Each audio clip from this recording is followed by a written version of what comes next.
Audio Jungle.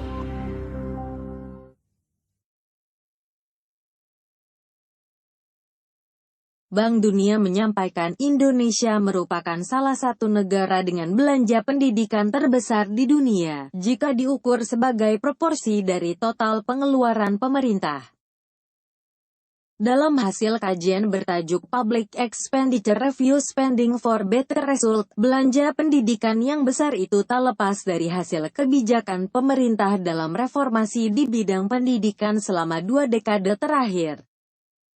Salah satunya, yakni meningkatkan tingkat belanja pemerintah untuk pendidikan dengan mengamanatkan alokasi 20% dari anggaran untuk sektor ini sejak tahun 2002. Pelaksanaan reformasi bertepatan dengan proses desentralisasi nasional sembari menghasilkan peluang agar pengambilan keputusan lebih dekat dengan pengguna layanan pendidikan, sekaligus menciptakan tantangan terutama yang berkaitan dengan masalah koordinasi dan kapasitas.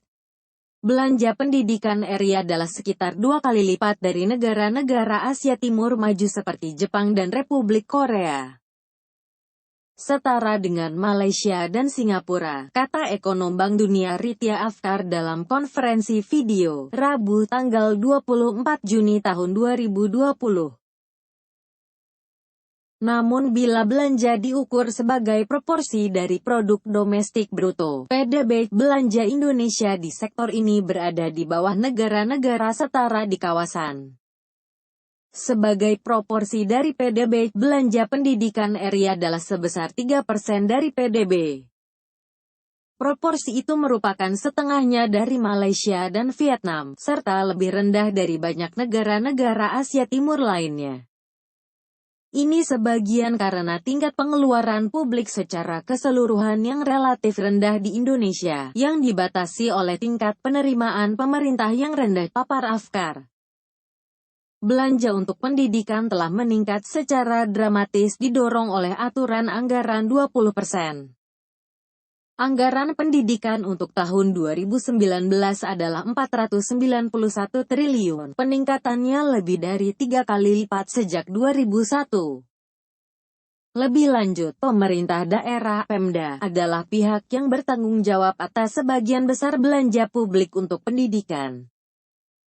Pada tahun 2018 pemerintah pusat hanya menyumbang sekitar 37% dari total belanja pendidikan, sementara 63% sisanya dialokasikan melalui transfer ke Pemda.